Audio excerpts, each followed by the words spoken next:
Hey guys, welcome back to AmSamFam. We're so glad you guys decided to come join us again. As always, if you are not subscribed to our channel, please subscribe down below and ring that bell so that you can be notified of all of our great adventures.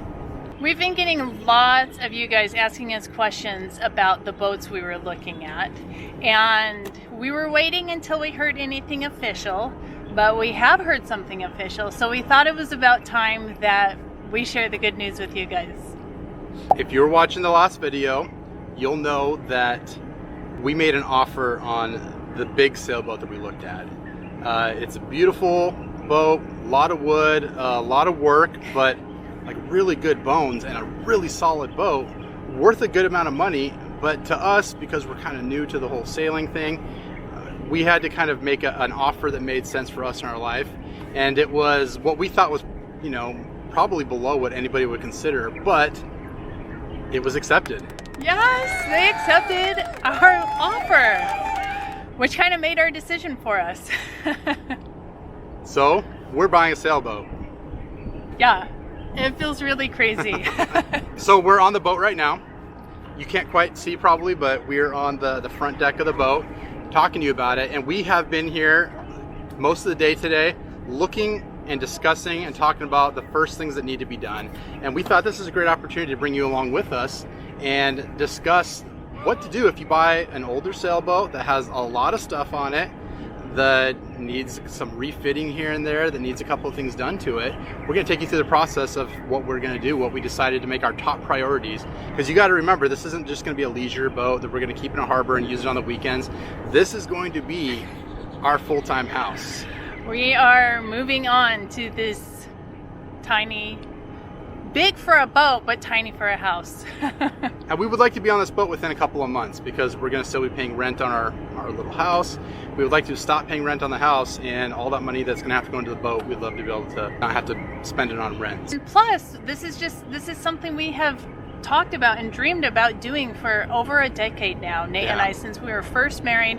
Living down in LA, we would go out to Catalina Island and we'd see all the sailboats and yachts out in the marina there, and that's where the dream was born, and we have been talking about it ever since. And so not only do we want to, you know, save some money from rent that we could be putting into the boat, but this is also our dream coming true finally. And so we are just really, really excited to be making this move. But we also are realistic, and we understand that moving onto a boat, you lose a ton of the regular creature comforts that you have in life. And there are some of those things that you lose that really, just to live a normal, regular life, you've got to replace them or find some sort of a proxy that works for them. So we're no longer going to be connected to like the electrical grid. We can't just turn on lights and just expect that they'll turn on. We now have to make our own electricity through solar panels. We can't expect that we can just flush the toilet and that's done. It's all done with. We live in a harbor here. If we were flushing toilets into the harbor, it would be disgusting in the harbor. Yeah. So we've got to find a solution to that, and 100 other things, honestly. Yeah. So today we're just going to be focusing on our top priority projects, the ones that we want to take care of right away, most of them even before we're going to be moving on. And then on a boat, that to-do list is never actually going to end. We'll always keep adding on more projects, more things that could be done or should be done. I mean, that's a teak deck. The whole boat is teak. So I mean, if nothing else, sanding is going to be a non-stop project. Sanding, oiling, refinishing. Yeah.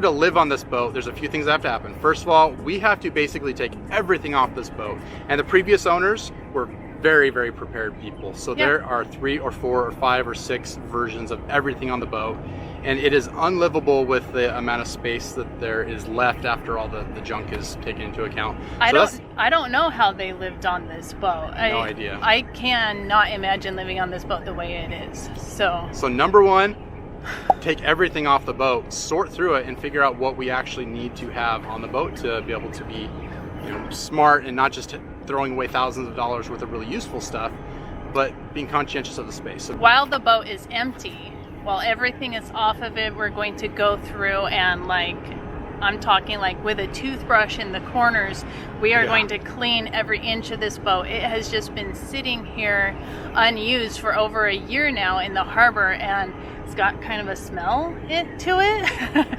And there's mildew everywhere. It's got some little fungus stuff growing in a couple places. We don't want to make it sound like the previous owners were gross. I think they took good care of it. It's just when a boat sits for a while, all boats have a little bit of leaks some places in the ceilings, and enough of those happen, and nobody's there to be on top of it all the time, and it can just kind of get a little bit mildewy and gross. So we just want to go through and get it good and clean, and maybe patch up some paint, but not a lot of that. We're not going to make a big project of any of the stuff on the inside. We're not going to completely replace the headliner or tear up the whole floor or anything like that. I mean, it's in decent shape. We can live with it the way it is right now. Yeah, Nate and Hadley came down here one day, and they just took a wet rag and just wiped down the headliner, which is teak.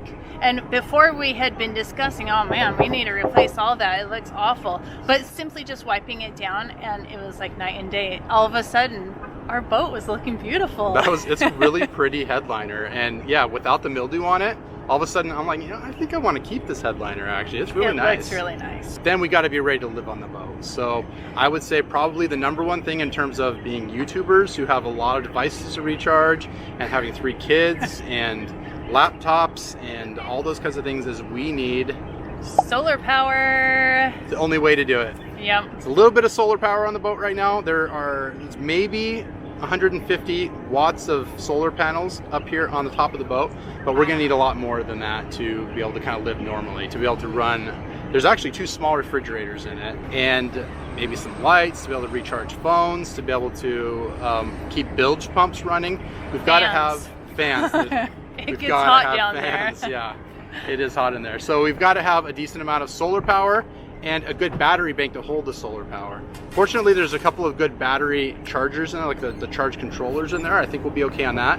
But just a little bit of information, we are looking at getting solar panels, new solar panels that are going to bring the total wattage of solar on the boat up to 650 or 700 watts. So we've been researching solar panel brands and just trying to find the right balance between, really high quality and really high budget. We think we found what we want. What's the brand? Renogy.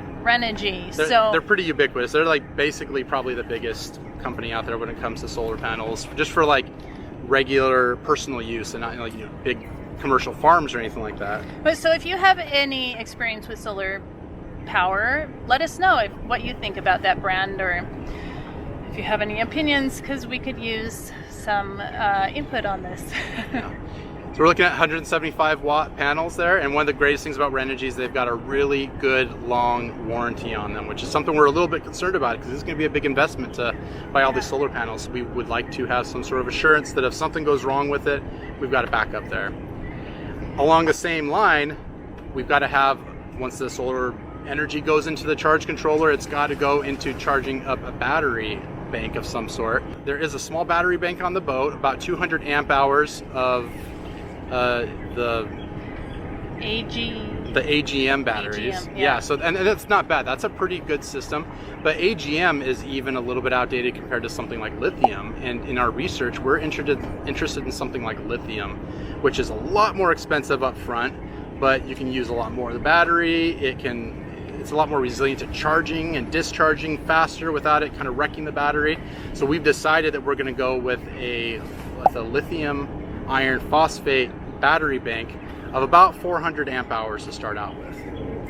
Again, we've been looking between the lithium ion and the lithium iron phosphate, and it seems, I don't know, we're thinking the iron phosphate is the way to go for us. Again, we don't have any experience with this, so feel free, please give us your input on that, because we could use some more experienced input in this. Well, then we're going to pair it with a good inverter, and then we're off to the races. So that takes care of most of that. The next project we're going to be looking at doing, again, probably before we even move on to the boat, is how to take care of our personal waste. Meaning, what do we do with what goes down the toilet? And so we've got, or head as it's called on a boat, so we've got an electric head on there, an electric toilet. It's a nice toilet, it's a nice head, but we live in the harbor and we will spend a lot of our time in the harbor. We don't have connections to, you know, take care of the waste here. We can't dump it into the harbor, and so we've got to have another option. Yeah, here in Pongo Pongo Harbor, it's not set up to like pump your waste out from your boats, and so we've got to come up with a solution to solve that problem. A partial solution is at the marina that we are going to be living at here, there is a bathroom. It's maybe 200 yards away. The problem is that's not going to be feasible all the time. If Holden wakes up in the middle of the night and we can't like get the plank set up the right way, and the kid sleepwalks anyways. We don't want him trying to sleepwalk across this plank and down to the bathroom. And so we've got to come up with something that we can have on board that will work okay. So we have talked about this in other ways for years now, and it actually seems like a reasonable option here on this boat. We're going to get a composting toilet. That seems kind of crazy. It sounds gross, but I know, it does. Everything we've been doing, or that we've read in our research and, you know, watching other YouTube videos and stuff, everybody says that the right composting toilet isn't gross at all. It's just normal and regular and ungross as like any toilet out there, which we're gonna have to probably see it to believe it. Yeah. But now, one of our favorite YouTube channels that we've been watching since before we moved down to American Samoa is called Gone with the Winds, and they started out in an RV where they were using a composting toilet. When they moved to sailing and they bought their boat, they installed composting toilets on their boat because they loved them so much. That's a pretty good testimonial. And just, I guess, to give you a 30-second, if you don't know what a composting toilet is, give you a 30-second tutorial on it. It's a toilet that doesn't go down into any sort of like a holding tank. Instead, it's sort of a container, like a bucket or something like that basically. But when you sit on there, the way that it's set up, it separates solid waste from liquid waste, because that's the danger. When those two combine, it creates sewage. Oh, gross. But when you can separate the two, it's easier to manage. So it separates those two in good ways, and after you leave solid waste in there, you use some sort of a medium like coconut coir, or some people just use leaves, sawdust. You do things like that to cover the solid waste, and then it's closed up, and there's some sort of a small fan that will run off like a 12-volt system, which is what we have on the boat that will consistently pull air through that and out someplace there, and there's even very little smell associated with the fan, but it dries it out very quickly, and it makes it, it will literally turn it into compost if you have the right system set up in the right way, where some people will go use it in the garden. That's not our plan. I think that we don't have a garden on our boat. Throw it away, but at that point it's able to be just picked up and thrown away, not picked up, but like using a bag or something like that, you can actually like bag it up and just go throw it away, and it's surprisingly not gross, which again, I can't wait to believe that. Now we've got electricity, we've got a place to relieve ourselves and do our business. Really, the last thing we need just to be able to kind of live comfortably a normal day-to-day life on this boat here is some decent lighting for at nighttime. You know, we're not always going to have the bright sun. We live on the equator, so it's basically 12 hours of daylight, 12 hours of nighttime. When we're on the boat at night, year-round. When we're on the boat at night, we're going to need a little bit of lighting in there. The lighting that's in there right now is a little bit weird. Yeah, it is. Some kind of weird light fixtures, just like maybe some postmodern art. It's not our style. Yeah, but and honestly, I think most of it doesn't even work. Maybe it's just because it's been sitting here. Maybe it never worked. But we're gonna try to find some nice, really low energy using LED lights and low profile. Again, there's not a lot of space in there, so we want things that are basically flush with the, you know, with the ceiling or with the wall, not things that are hanging down like that you have to duck around. That's most of what we need to get done in the next couple of months to be able to live on this boat. And I think that the bulk of that is really going to be in just cleaning the boat off. And everybody say a prayer for our kids, because they're going to be world-class sanders here pretty soon. They're going to know how to sand a teak deck like nobody's business. There's a lot of sanding to be done. But we were told that there's a power sander here on the boat somewhere.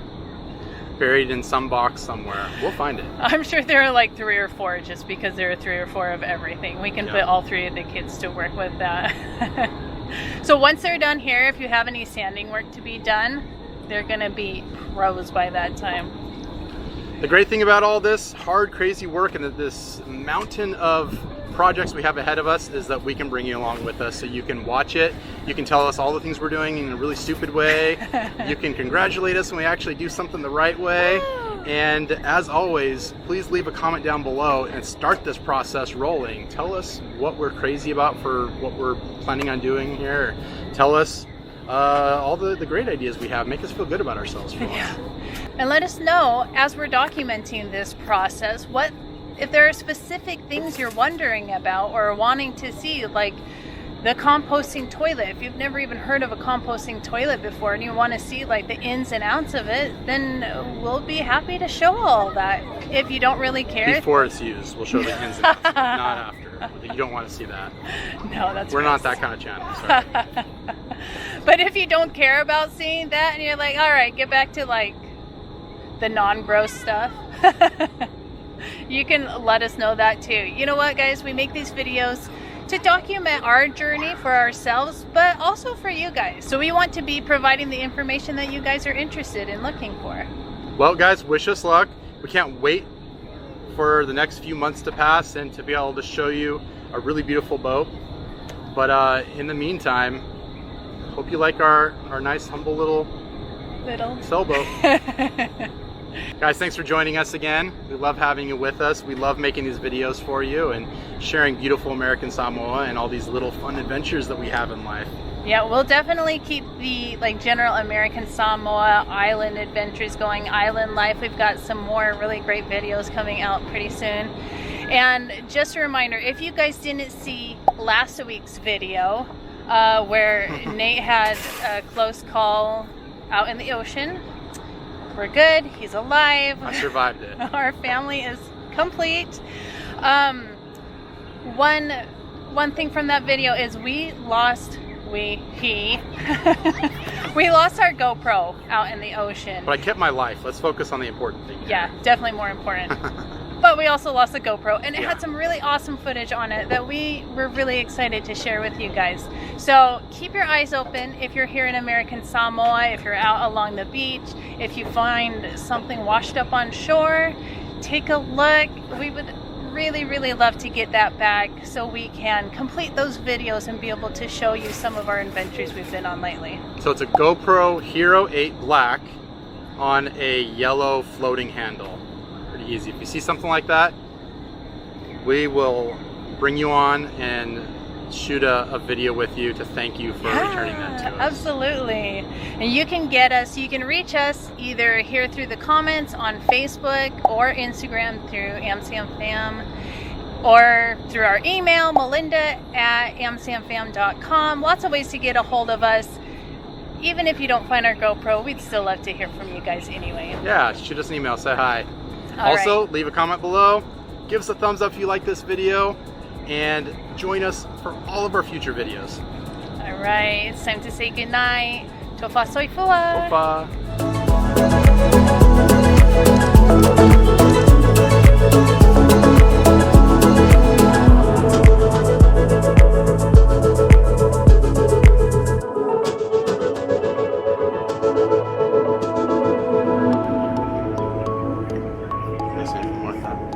Kip, we've already told you not to climb on that. Now.